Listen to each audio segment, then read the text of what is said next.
Hello friends, మనం UPSC civil service examination 2025 ప్రిలిమ్స్లో questions చూస్తున్నాం కదా. నెక్స్ట్ క్వశ్చన్ చూద్దాం. నెక్స్ట్ క్వశ్చన్ వచ్చి మనకి anti defection law 10th schedule అనే కాన్సెప్ట్ మీద క్వశ్చన్ వచ్చిందనమాట. మనకి 2 స్టేట్మెంట్స్ ఇచ్చారు, వాటిల్లో ఏవి కరెక్టో అని అడిగారు. సో మనకి ఫస్ట్ స్టేట్మెంట్ చూసుకుంటే, if any question arises as to whether a member of the House of the People has become subject to disqualification under the 10th schedule, the President's decision in accordance with the opinion of the Council of the Union Ministers shall be final అన్నారు. ఇది incorrect అనమాట. ఇక్కడ president's decision కాదు, speaker decision shall be final house of the people విషయానికి వస్తే.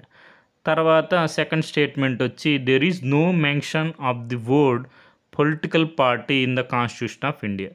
ఇది కూడా incorrect అనమాట. మనకి కాన్స్టిట్యూషన్ ఆఫ్ ఇండియాలో పొలిటికల్ పార్టీ అనే వర్డ్ ఉంటుంది. సో మనకి ఆన్సర్ వచ్చి D, neither one not two. So మనకి ఇక్కడ 10th షెడ్యూల్లో చూసుకుంటే మనకి ఫస్ట్ స్టేట్మెంట్ యాజ్ ఈజ్ ఇదే అనమాట. If any question arises as to whether a member of house has become subject to disqualification under this schedule, the question shall be referred for the decision of the chairman or as the case may be the speaker of such house and his decision shall be final. మనకి house of the people అన్నారు కాబట్టి speaker decision shall be final అవుతుంది అనమాట.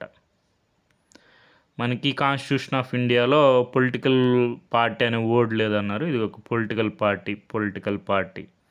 So మనకి word అనేది ఉందన్నమాట constitution of ఇండియాలో. So మనకి యాంటీ డిఫెక్షన్ లా అనే కాన్సెప్ట్ మనం చూసుకుంటే 52nd అమెండ్మెంట్ యాక్ట్ ఆఫ్ 1985 ద్వారా మనకి anti defection law 10th schedule అనేది మనం యాడ్ చేసాం అనమాట constitution of India for the disqualification of the members of the parliament, తర్వాత స్టేట్ లెజిస్లేచర్స్ కూడా on the ground of the defection from one political party to another. తర్వాత మనకి 91st amendment act of 2003 కూడా ఉంది. మనకి 10th షెడ్యూల్లో change చేస్తుంది అనమాట. అది ఏం చేస్తుందంటే, omitted an exception provision that is disqualification on the ground of defection not applied to in case of split, దాన్ని డిలీట్ చేశారనమాట. సో మనకి డిఫెక్షన్ అనేది ఇప్పుడు స్ప్లిట్ అయినప్పుడు కూడా మనకి వర్తిస్తుంది అనమాట.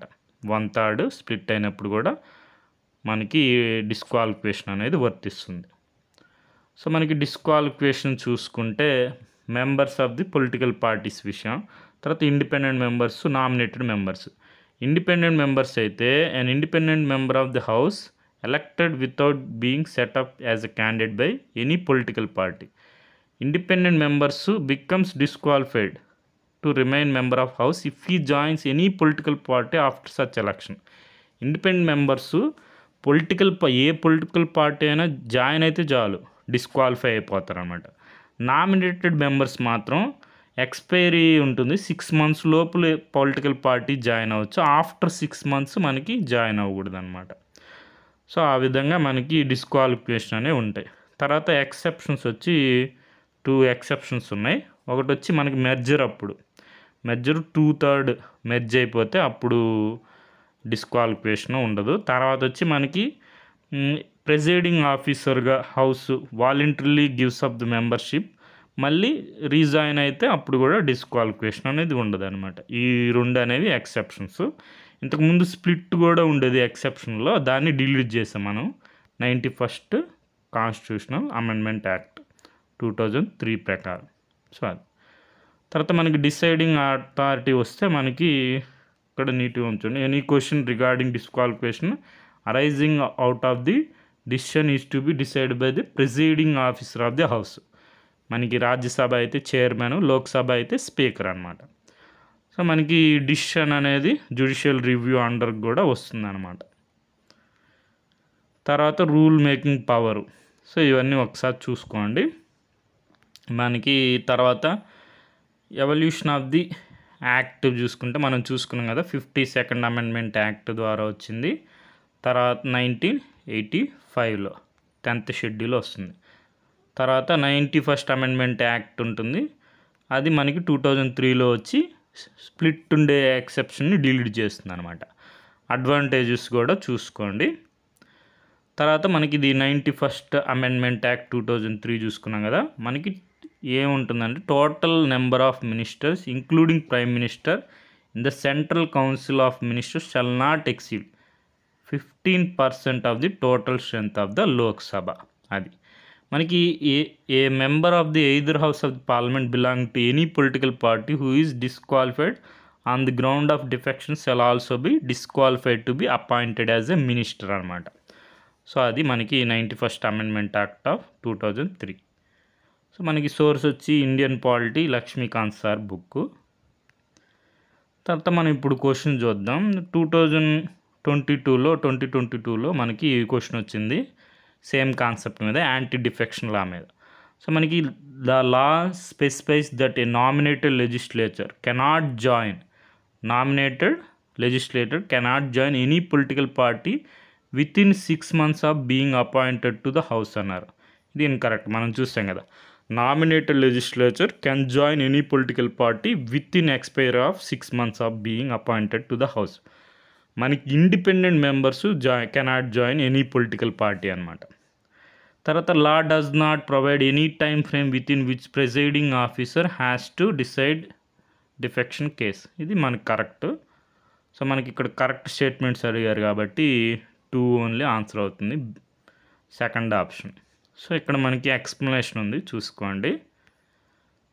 తర్వాత మనకి ఇంకో క్వశ్చన్ చూద్దాం. ఈ క్వశ్చన్ చాలాసార్లు రిపీట్ అవుతూ ఉందన్నమాట. Which one of the following schedules of the constitution of India contains provisions regarding anti defection. మనం చూసుకున్నాం కదా, 10th schedule 52nd amendment act 1985 ద్వారా వచ్చిందనమాట. సో మనకి 10th షెడ్యూల్ డి అనేది ఆన్సర్ అవుతుంది. సో ఇక్కడ ఎక్స్ప్లెనేషన్ ఉంది, చూసుకోండి. తర్వాత మనకి క్వశ్చన్ వచ్చింది ఏపీఎస్సి గ్రూప్ 2 మెయిన్స్లో 2025లో.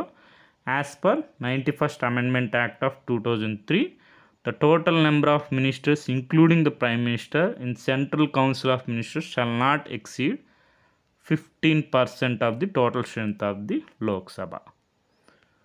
సో మనకి ఇక్కడ మనం చూసుకున్నాం కదా, 91st అమెండ్మెంట్ యాక్ట్ 2003లో మనకి total number of minister including the prime minister in the central council of minister shall not exceed 15% of the total strength of the Lok Sabha. So మనకి దీనికి సోర్స్ వచ్చి Indian polity Laxmikanth sir book. మనకి constitution of ఇండియాలో చూసుకుంటే 91st amendment act మనకి article కూడా important అనమాట. Article 75 దానికి మనకి క్లాస్ 1 క్యాపిటల్ ఏ ప్రకారం మనకి total number of ministers including prime minister in the council of ministers shall not exceed 15% of the total number of the members of the house of the people. So అది article 75 clause 1 capital A. సో అది తర్వాత మనకి మనం చూసుకున్నాం కదా, member of either house of political party any political party. మనకి ఇందాక చెప్పారు కదా, పొలిటికల్ పార్టీ అనే వర్డ్ కాన్స్టిట్యూషన్ ఆఫ్ ఇండియాలో లేదని ఉంది. ఆర్టికల్ 75 క్లాసు 1 క్యాపిటల్ బిలో కూడా పొలిటికల్ పార్టీ అనే వర్డ్ ఉందన్నమాట. 10th షెడ్యూల్లో కూడా ఉంటుంది పొలిటికల్ పార్టీ అని. సో మనకి 91st అమెండ్మెంట్ యాక్ట్ ఎందుకు వచ్చిందంటే చాలా మనకి రికమెండ్ చేశారనమాట. Committee on electoral reforms, Dinesh Goswami committee, మే ఈ ఇయర్స్ చూసుకోండి 1990లో. తర్వాత law commission India 178th report reform of electoral laws 1999లో. తర్వాత national commission to review the working of the constitution March 31st, 2002లో మనకి రికమెండ్ చేశారనమాట. పారాగ్రాఫ్ తిని ఓమిట్ చేయండి 10th షెడ్యూల్లో అని చెప్పి. తర్వాత మనకి NCRWC చూసాం కదా, మనకి రికమెండ్ చేస్తుంది. ఎంత రికమెండ్ చేస్తుంది? 10%. మనం ఎంత ఉంది ఇప్పుడు? 15% ఉంది. సో ఇది ఇంపార్టెంట్, చూసుకోండి. రికమెండ్ చేసింది 10%, కానీ మనకు ఉండేది ఇప్పుడు 15% అనమాట. 91st అమెండ్మెంట్ యాక్ట్ 2003 ప్రకారం. సో మనకి ఇలాగా షెడ్యూల్స్ అన్నీ ఒకసారి చూసుకోండి. మనకు తెలిసిన కాన్సెప్ట్తో ఇలాంటి మ్యాచింగ్స్ మనం సాల్వ్ చేయొచ్చు అనమాట. మన 10th షెడ్యూల్ మనకు తెలుసు కదా. 10th షెడ్యూల్ ఏంటి? Disqualification on the ground the defection. So డీకి 2 ఉండాలి. డీకి 2 ఉండే ఆప్షన్ ఒకటే ఉంది, సి ఆన్సర్. మిగిలిన కూడా చూసుకోండి. మనం చూసుకున్నాం కదా 5th, 6th, 7th వచ్చి మనకి డిస్ట్రిబ్యూషన్ ఆఫ్ లెజిస్లేటివ్ పవర్స్. మనకి union list, state list, concurrent list, list 1, list 2, list 3 అని ఉంటాయి. తర్వాత 8th షెడ్యూల్లో అఫీషియల్ లాంగ్వేజెస్ ఉంటాయి, 22 లాంగ్వేజెస్ ఉన్నాయి. తర్వాత 9th షెడ్యూల్ వచ్చి validation of certain acts, abolition of zamindari system అలాంటివన్నీ ఉంటాయి అన్నమాట. సో ల్యాండ్ రిఫార్మ్స్ మనకి ఇవి షెడ్యూల్స్ చూసుకోండి. మనకి ఇప్పుడు ప్రస్తుతం ఎన్ని షెడ్యూల్స్ ఉన్నాయి? 12 షెడ్యూల్స్ ఉన్నాయి. ఒరిజినల్గా అయితే 8 ఉండేవి, ఇప్పుడు 12 ఉన్నాయి. సో మనం ఈ క్వశ్చన్ చూసుకున్నాం కదా, మనకి which one of the following schedules of the constitution of India contains provisions regarding anti defection law?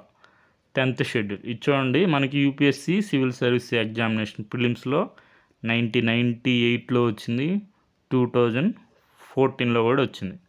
So మేము ఇంకా స్టేట్ ఎగ్జామ్స్లో అయితే చాలాసార్లు వస్తూనే ఉంటుంది. సో మనకి ఇది యాంటీ డిఫెక్షన్ లా సింపుల్గా ఇక్కడ చూడండి. మనకి independents if they join any party disqualify అయిపోతారు. తర్వాత మనకి votes abstain from voting contrary to party decision అయినా, gives up membership of his or political party వాలంటరీగా అయినా, నామినేటెడ్ మెంబర్స్ ఇది జాగ్రత్త చూసుకోండి, వాళ్ళు కనుక వితిన్ 6 months జాయిన్ అయితే ఎనీ పొలిటికల్ పార్టీ డిస్క్వాలిఫికేషన్ ఉండదు. ఆఫ్టర్ ఎక్స్పైరీ ఆఫ్ 6 months అనేది అప్పుడు డిస్క్వాలిఫికేషన్ ఉంటుంది. ఎక్సెప్షన్స్ మనం చూసాం కదా, మెర్జర్ అప్పుడు 2/3 మెర్జర్ అప్పుడు. తర్వాత ప్రిసైడింగ్ ఆఫీస్ స్పీకర్ కానీ చైర్మన్ కానీ resign from the political party and resign మనకి ఆఫీస్ అయిపోయిన తర్వాత రిజైన్ అవ్వచ్చు. So okay friends, thank you for watching.